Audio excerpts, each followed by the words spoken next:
everybody, and welcome to Mental Health Matters, the podcast of St. Louis Counseling. St. Louis Counseling, located here in St. Louis, Missouri. Check us out, our website, stlouiscounseling.org. As always, spell out Saint, stlouiscounseling.org. And with our podcast, as always, we try to break down stigma, have conversation and discussion, and try to educate along the way too about stigma and mental health, and make mental health okay to talk about around the dinner table. And so if you like our podcast and you keep coming back, make sure you subscribe to it. You can find it in any place you would download any other podcast, iTunes, Google Store, we're everywhere. Also, go to our website, as I said, stlouiscounseling.org. You can find the links there. The link will take you also to YouTube, and you'll find us on YouTube as well, too. And also, if to support small business from that aspect, like our Facebook page, like our Twitter page, like our Instagram page, share some of these things and send a message out when we put out some of this mass media.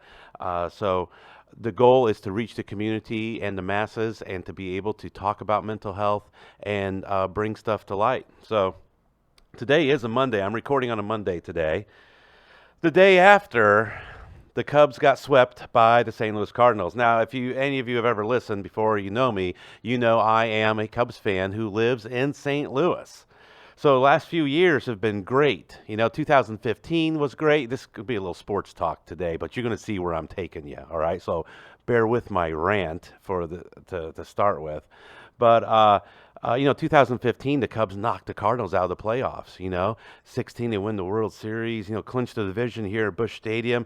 So it's been good. It's been real good as a Cub fan. So it was kind of hard to see the Cubs go down that way over the weekend, especially swept in Wrigley Field by those pesky Redbirds.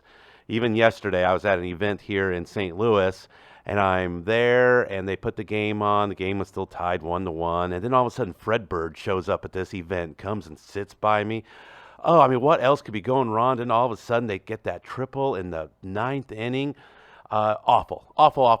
And then, I love Joe Madden. I really do. I don't have a problem saying I've loved him as a manager. I like his style, and I like what he's brought to the team, and it hurts to see him go. Maybe it's time. I'm not in all those conversations. I can only sit here on the outside looking in. But, when he put Craig Kimbrell in, that killed me a couple different times, actually 3 times. 3 home runs? I think he's pitched like 20 pitches in the last week, and he's given up 3 home runs out of theirs. And the last time before he pitched, he gave up a home run to Yelich before he got hurt. So, that's the way the ball bounces, the baseball flies over the fence, whatever you want to call it. But bottom line is, it is football season. I also lost all my fantasy football games this weekend too, so that hurts. I'm still in the running to win 1, but the other 2 I've lost already, so I'm not happy about that. Got the Bears playing tonight. I'm a little worried. The Giants quarterback yesterday, first time rookie starter, he's thrown more yards in one game than Trubisky's thrown all year. Just heard that stat. It's kind of hurtful, but you know what? I'm an optimist. So the Cubs will be back. And listen to my other theory, all right? The Cardinals, I think they're playing Arizona, and then they have the last 3 against Chicago. The Cubs are going to play Pittsburgh. Okay, that's like 3 automatic wins. Sorry, Pittsburgh, but that's 3 automatic wins. You guys have just caved in to let everyone beat you. I don't know the last time you guys won a game, but you probably will against the Cubs. But anyway, let me go back to this. And then the Brewers, they have the easiest schedule of all. So the only thing I got left to cling to is that the last 3 games, Cubs and Cardinals, that the Cubs will end up beating the Cardinals and allow the Brewers to move into first place to win the division. That could still happen, and I am clinging to that. I have Debbie sitting across from me. She's just shaking her head in disgust as a Cardinal fan and St. Louisian. But so I've got that to cling to. So, I've got the Bears tonight. I'm an optimist. I feel good. I feel the Cubs will be back next year. They got a good infrastructure. They got good quality players, and saw some stars emerge this year. But with that being said, right, I've kind of had a little baseball theme here. And, well, first of all, getting all this out, it's great for my mental health. All right. Now I'm feeling copacetic. I'm feeling like myself again. I let some of that out. All right. That's about mental health. It's about venting. All right. See how I'm tying all this together?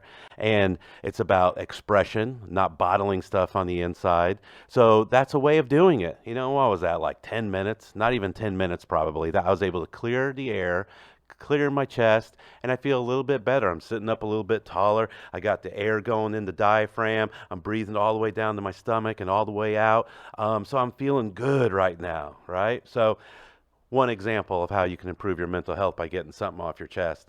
And isn't it funny how sports plays such a big part in our culture? How we, as fans, go with the highs and the lows of our team and how it affects our overall mood. I mean, it is amazing. But it's about passion, it's about investment, and it's about hobbies as well, too. So all those things are important. So just little bits to remember. But over the weekend, man, I had several people send me this article as well, too. But Kansas City Star by Sam McDowell. Unbelievable story, unbelievable piece and information about right-handed pitcher of the Royals, Danny Duffy. Title of the article, Anxiety, Depression, Panic Disorder. Royals pitcher Danny Duffy reveals silent pain. So if you get a chance, Google this. It's a great article by Sam McDowell, Kansas City Star, and it really chronicles some troubling times for Danny Duffy. I follow baseball. I follow a lot of sports, and so, when I saw that name, of course, it always draws attention to the name, Danny Duffy, and my name is last name Duff, so I've always kind of known of Danny Duffy, and pretty amazing in regards what he's overcome. So not only the anxiety, depression, and panic disorder that he's lived with his whole life, and in the article outlines some of those instances where he had panic attacks. And if you don't know what a panic attack is, it's basically, everyone kind of feels it differently, but a lot of times it just feels like you're being suffocated almost, like life is going to end. A lot of people compare it to a heart attack, and it could be the sweats and just pure panic. If you think about, if you've ever been in a situation where you just kind of panicked a little bit, we'll magnify that. He even talks about standing in the concourse and signing autographs for people, and a panic disorder set in, because I think this was the one where he said he used some language he shouldn't have used, and he became afraid that it was going to be recorded and then publicized and then sent all over the airwaves, because we know that's what happens, right? If someone messes up, we like to point all those things out a lot of times, and really, is that helpful? But that's another story, right? And how he had to retreat from the situation to gather himself and to get his breathing back down, and what that felt like. So he's really overcome a lot, but he still has it, and that's one of the most important things to remember is when we have anxiety, depression, panic disorder in those circumstances, we can get a handle on those things, but it's very much a cognitive behavioral approach to treating those aspects of those mental illness components of a person. And I think it's important to realize that just because you don't feel them on a daily basis, it's not like you're cured forever. You may be, because you're managing them that on a level, but you may experience it different than other individuals. Therefore, it may pop up at a later time. And when those things pop up, how do you deal with them? So it's important to have that tool bag of your skills that you have there. And it's, a lot of times it's about the mental side, the cognitive side, the thinking side of your toolbox when it comes down to how you cope with those situations. So the article outlines some great aspects of that, and some aspects to, athletics as well too. And he talks about, and once again, we're talking about the article by Sam McDowell on anxiety, depression, panic disorder. Royals pitcher Danny Duffy reveals silent pain, but he talks about the bullying he endured.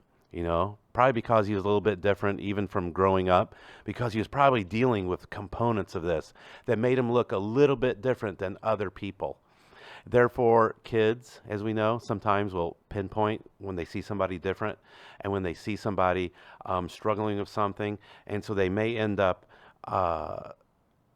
just having that bullying issue or making someone feel isolated. But for this young man, it turned into collegiate issues as well as in the majors. you know? And, the older I get, I realize, hey, the brain doesn't fully develop until you're 25 years old. A lot of these players in the minor leagues going into older, they're still discovering who they are. They're still, figuring out what's right, what's wrong. And, for some of the stuff, as you read the article, what he went through, hazing almost on some levels, I think they characterized it, or maybe that's what I came up with. But that's what it felt like, from smearing ketchup all over someone's clothes and them having to wear that out in public, to just feeling isolated and alone and belittled, And as a society, the more people like Danny Duffy, the more people like Kevin Love from the NBA, the more people like some of our celebrities like Demi Lovato and others have come out and said, yes, I have these issues and I'm not ashamed to say it, and this is who I am. Because sometimes people that have presence, the power of the media, when they tweet something out, it goes to the masses, right? And they have some ability to make change. And so we're seeing more and more of that, and that courage that takes. There's people that when he put this article out, Danny, he probably surprised people he's played with before. People that had no idea that he was dealing with that, or what he was just hiding, so to speak, some of the treatment he received over the years.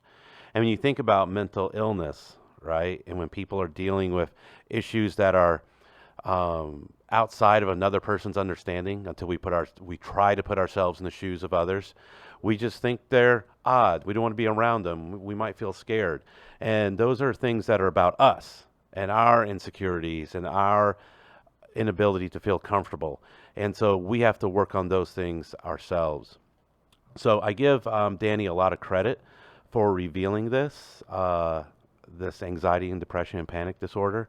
I give him a lot of encouragement to continue to talk about it, a lot of encouragement to continue to share, and for this piece to be done and the detail that it wasn't just a quick little Twitter article. There's a lot of pages to it and some good in-depth reading. It talks about the components of going to therapy and what that was like, and to have the courage to go to therapy and put stuff on the doorstep of others. And then to grow, how therapy helped him grow that confidence in himself, because he's still dealing with these things, as with so many other people in our world. Most common diagnosis for my agency, anxiety and depression, they're kind of tied almost there. But in the United States, depression, all right? So many people are dealing with this. 1 out of 4 people, 1 out of 5 people are dealing with a mental illness, a diagnosable mental illness. And so they are trying to build up the confidence to be able to handle those symptoms. And that's what the article talks about, and how therapy helped him. He was able to build up the confidence to face this head on.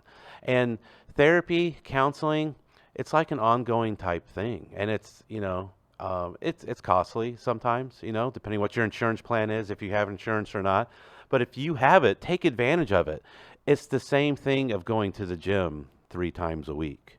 I'm not saying you have to go to therapy 3 times a week, but I'm saying if you can keep a routine of it, or maybe it's about just a structured group that you have around you of support that you're continuously using, and maybe it's using each other in a way of kind of having reflective conversations back and forth, and that's you can do that.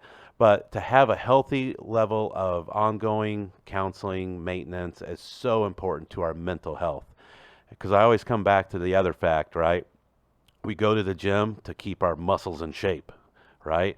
We're trying to keep our abs from falling out and over our belts, we're trying to keep our arms tight in our shirt sleeves, as these machismo men I'm talking to out there, right?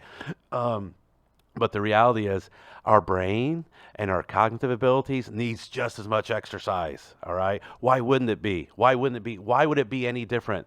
Our brain is part of our body, the same thing that needs to go on. Just our healthy eating helps our hearts, right? Healthy eating helps our brains. It's all connected. Don't think that it's not. So I know I had a nice little rant today. I'm going to keep it short. Check out this article by Sam McDowell and Danny Duffy.